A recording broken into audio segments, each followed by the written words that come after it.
وہ میں آپ کو یقین سے کہہ سکتا ہوں جو وہاں سے کچھ لوگ جو پریکٹیکل لائف کچھ ایکسپیرینسز بھجوا رہے ہیں وہ آج بھی شاید ہم لوگوں سے زیادہ وہاں پر ڈر اور بے خوف ہو کے بیٹھے ہوئے ہیں، بیکاز ان کے اندر سے موت کا اور ان چیزوں کا خوف ابھی ختم ہو گیا ہے۔ ابھی اسرائیل کی فوج اپنے بھرپور بختربند گاڑیوں ٹینکوں کے ساتھ، پیدل انفینٹری تو سوچ ہی نہیں سکتے، وہ آگے بڑھتے ہیں، شاید ایک دن میں 500 گز بھی آگے نہیں بڑھتے ڈر خوف کے مارے، اور ایئر پاور اور اپنی میکنائزڈ کالم کے ذریعے ابھی تک بھی وہ آؤٹر فرنجز کے اوپر بیٹھے ہوئے ہیں، اندر جانے کی ان میں ابھی تک ہمت نہیں ہے۔ وہ جو سمجھتے ہیں کہ پوری ایئر پار سے غزہ کو ٹوٹل ملیا میٹ کر دیں گے تو اس کے بعد اندر چلے جائیں گے، اندر جائیں گے بھی تو ان کے لیے اتنا ایزی سیلنگ نہیں ہوگا۔ ابھی جو کیجولٹیز کی رپورٹس ہمیں مل رہی ہیں، یہ کیجولٹی کی رپورٹ شاید ابھی بھی ریئلسٹک نہیں ہے، بیکاز حماس کے جو فائٹر ہیں وہ تو they are ready to fight, they are ready to die, ان کا تو سروائیول ان کے لیے تو they have nothing to lose, جو اس سے بڑھ کے اسرائیل کر کیا سکتا ہے جو ان کے ساتھ اسرائیل نے کر دیا ہے۔ اصل میں ابھی یہ اسرائیل نے بالکل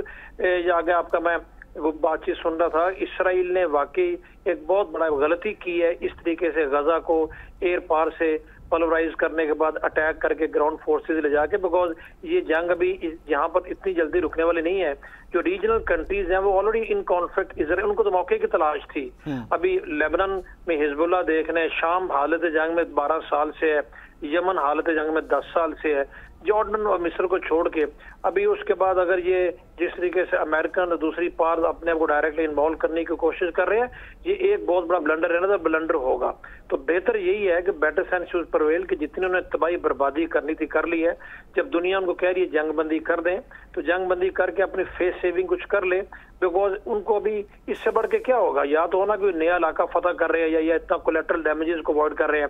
یہ ہے بھی محکوم علاقے، مظلوم قوم ہے، اور یہ علاقے بھی انہوں نے پورے کے پورے ایئر بامبنگ کر کے پورے ملیا میٹ کر دی ہیں، اس سے بڑھ کے وہ کیا کر سکتے ہیں۔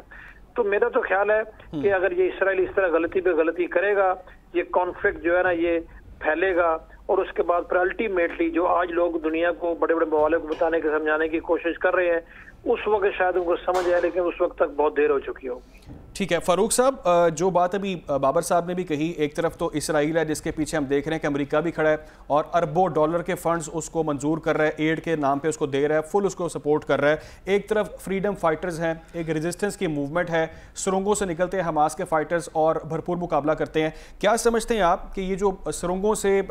پورا رستہ بنا کے ان کو ابھی تک ہولڈ رکھا ہوا ہے اور وہاں پر ان کو ہزیمت کا سامنا کرنا پڑا ہے، کتنے دن یہ معاملہ چلے گا اور کب تک یہ وہاں پر ریزسٹ کر سکتے ہیں؟ What is your understanding? جی فاروق صاحب سن پا رہے ہیں آپ؟ فاروق صاحب ہمارے ساتھ شاید نہیں ہے موجود۔ بابر صاحب یہی کوشچن آپ سے، یہاں تک ان کی کیپیبلٹی ہے فائٹ کرنے کی، ایکچولی تو لاجسٹک سپورٹ پہ یہ چیزیں ڈیپینڈ کرتی ہیں، but I am very sure Hamas نے جو یہ اسرائیل کو پہلے سرپرائز کیا تو یہ کوئی رات کی یکدم کو فیصلہ نہیں ہو گیا، یہ پریپیئرڈ ہو گیا، اور اس طرح کے جو فائٹر ہیں ان کی جو اس طرح ریزسٹنس جو ہوتی ہے وہ ڈیپینڈ اس چیز پہ کرتی ہے کہ کتنی دیر تک وہ لاجسٹکلی اپنے آپ کو سفیشینٹ رکھ کے لڑ سکتے ہیں۔ میرا خیال ہے جہاں تک فائٹرز کا تعلق ہے ان کا تو آپ کچھ نہیں کہہ سکتے، ہو سکتا ہے وہ 6 مہینے ایسے لڑتے رہے، because they are well occupied, ان کو اس چیز کا پتا تھا کہ اسرائیل اس طریقے سے ریٹیلیٹ کرے گا۔ ابھی یہ سرنگیں اوور نائٹ نہیں بن جاتی، بنکرز اوور نائٹ نہیں بن جاتے، اور یہ جو اس طرح کے جو گریلا وارفیئر ہوتی ہے اس کی ٹیکٹکس یہ ہوتی ہے کہ آپ نے آف دی لینڈ جا کے یا آبادی سے دور رہ کے آپ نے سروائیو کرنا ہے، اور وہ نارمل وے آف لائف نہیں ہے کہ جس میں آپ کو اس طرح کھانے پینے کی چیزیں مل رہی ہے، راشن مل رہا ہے۔ وہ وہاں پر انہوں نے بہت چیزیں جو ہے سسٹمیٹیکلی اس طریقے سے پلان کی ہوتی ہیں کہ آپ نے کس وقت کتنی فوڈ آئٹمز آپ کو چاہیے، کون اسینشل آئٹمز آپ نے وہاں پر ان کا اچھی خاصی مقدار میں انہوں نے ڈمپنگ کی ہوتی ہے، اور ان کو بھی پتا ہے کہ ایڈ ان کو باہر سے کوئی نہیں ملنی۔ تو جہاں تک حماس کے اوپر سے سارے والنٹیئرز ہیں، یہ سارے کے سارے والنٹیئرز ہیں اور اپنے ملک کے لیے لڑ رہے ہیں،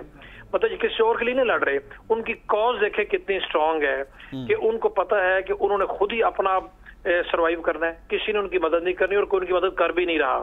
تو جب اپنے ملک کے لیے، اپنی کاز کے لیے، اتنی اسٹرانگ کاز کے لیے جو ان کو موٹیویشن دیتی ہے، جب وہ لڑ رہے ہیں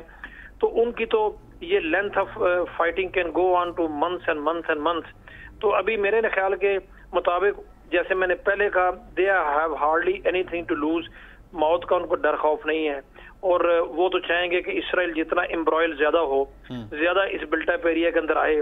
زیادہ امبرائل ہو، زیادہ اس کو نقصان ہو. جب اسرائیل کی اپنی فورسز اندر آ جائیں گی، اگر بلٹ ایریا میں گھس بھی جاتے ہیں تو پھر یہ لگژری آف دس ایئر پار بھی اتنی نہیں رہتی. پھر آپ نے آپ اوپر سے بامبنگ بھی کرنی ہے تو آپ کو پتا ہوگا کہ نیچے آپ کے اپنے لوگ بھی ہیں. تو یہ جو پری گراؤنڈ افینسو بامبنگ تھی وہ انہوں نے کر لی، یا جتنے ان پہ گولے برسانے تھے برسا لیے. ابھی آئندہ آنے والے دنوں میں جب بلٹا بیری کے اندر جائیں گے تو پھر ان کو پتا چلے گا کہ وہاں پر جنگ کیسے لڑی جاتی ہے. اتنا آسان نہیں ہوگا. تو ایگزیکٹ ڈیوریشن تو کوئی نہیں بتا سکتا، بٹ گوریلا وارفیئر میں جو بھی گوریلاز ہوں گے وہ ہمیشہ چاہیں گے کہ اینیمی بلٹا بیری کے اندر اس طرح آئے، وہ ٹریپ ہو، اس ڈیتھ ٹریپ کے اندر آ کے پھر ان کو جتنا نقصان پہنچا سکتے ہیں پہنچائیں. ٹھیک ہے، یہ جنگیں جو ہیں وہ 6 مہینے بھی چل سکتی ہیں، آپ نے بالکل ٹھیک کہا. اچھا بابر صاحب، ایک اور چیز بتائیے گا، ہم دیکھ رہے ہیں کہ اسماعیل ہانیہ جو ہیں حماس کے سربراہ جو ہیں وہ بھی بڑی بار اپیل کر چکے ہیں. کبھی کہتے ہیں ہم پاکستان کی طرف دیکھ رہے ہیں، کبھی کہتے ہیں کہ مسلم امہ ہمارا ساتھ دے، یہ بڑا اچھا موقع ہے. کیا سمجھتے ہیں مسلم امہ میں کوئی ایسی کنٹری ہے، کوئی ایسا ملک ہے جو گراؤنڈ لیول پر ان کے ساتھ شامل ہو سکتا ہے؟ اس کے امکانات موجود ہیں؟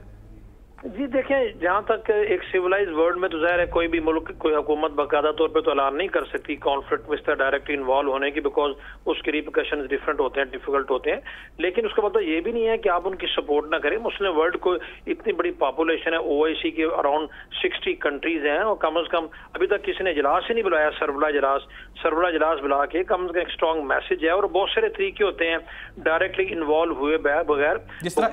ایران ہے، جس طرح جی ایران ہے یا یمن ہے. یمن نے بھی مطلب وہاں پر جو کہ بہت سارے گروپس ہیں وہ آپس میں ایک خانہ جنگی کی سی صورتحال ہے. انہوں نے یہ کہہ دیا کہ جیسے آپ کو میں نے کہا کہ تھریٹ ڈیفینیٹلی دیا جا سکتا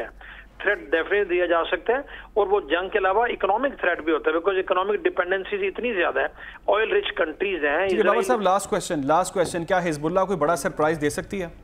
حزب اللہ ایک بہت بڑی ویل آرگنائزڈ آرگنائزیشن ہے. اس نے پہلے ماضی میں بھی یہ ثابت کیا ہے. ان کا پورا ایک کمانڈ کنٹرول سسٹم ہے، ان کے ٹرینڈ سولجر ہے، ان کے پاس گراؤنڈ بھی ہے، ایریا بھی کنٹرول کرتے ہیں لیبنان کا. وہ سرپرائز اس سائڈ سے اسرائیل کو ڈیفینیٹلی دے سکتے ہیں، بیکاز پھر اسرائیل کو اس طرح بھی انگیج ہونا پڑے گا. لائک وائز شام سے بھی آ سکتا ہے. بٹ میرے نزدیک Hezbollah is very very important force. اگر وہ بھی ڈائریکٹلی بیچ میں جنگ کے آگے تو اسرائیل کے لیے کافی پرابلم ہو سکتی ہے. اسرائیل کے لیے کافی بڑی پرابلم ہو سکتی ہے. ہمارے ساتھ بریگیڈیئر ریٹائرڈ بابر علاؤ الدین موجود تھے، ان سے فاروق حمید صاحب بھی موجود تھے. آپ لوگوں کے وقت کا بہت بہت شکریہ.